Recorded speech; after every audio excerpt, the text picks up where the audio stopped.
আসসালামু আলাইকুম। কী অবস্থা সবার? আশা করি সবাই অনেক বেশি ভালো আছেন।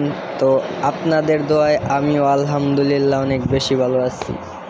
তো বন্ধুরা, আজকে চলতে চলতে একটা কথা রিয়েলাইজ করতেছি যে আমাদের সমাজের যে পরিস্থিতি বা সমাজের যে নিয়মকানুন আমাকে খুবই অবাক করতেছে। সেটা হচ্ছে, আপনাকে কেউ কোনোদিন কোনো কাজে উৎসাহিত করবে না, অথচ আপনি যদি আপনার নিজ চেষ্টাতে ছোটোখাটো কোনো কিছু একটা করতে যান, তখন তারা আরও আপনাকে নিয়ে সমালোচনা করতে অভ্যস্ত হয়ে পড়ে।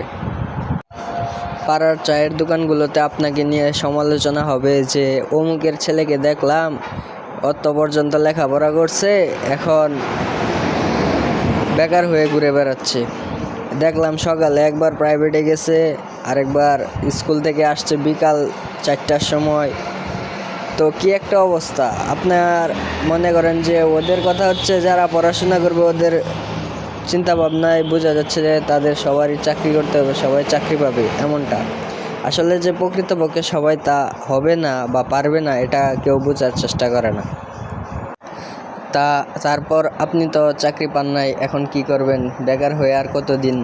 এখন চিন্তা করলেন যে কোনো কিছু একটা কাজ করি ছোটোখাটো, বা একটা চায়ের দোকান দিলাম বা কোনো একটা ব্যবসা করতেছি।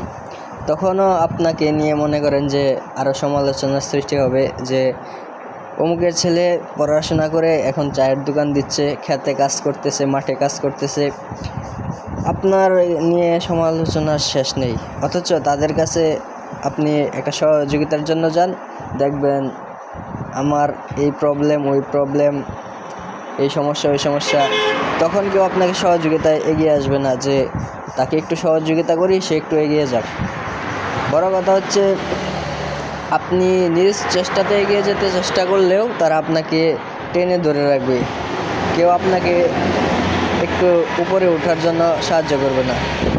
এটাই মূলত আমাদের সমাজের সমস্যা। তো সর্বোপরি কে কী বললো ওই চিন্তা বাদ দিয়ে দেন। আপনি যেটা করতেছেন, আপনার যেটা ভালো মনে হচ্ছে, আপনার যে কাজের প্রতি আপনার ভালোবাসা আছে, আপনি ওইটাই করেন।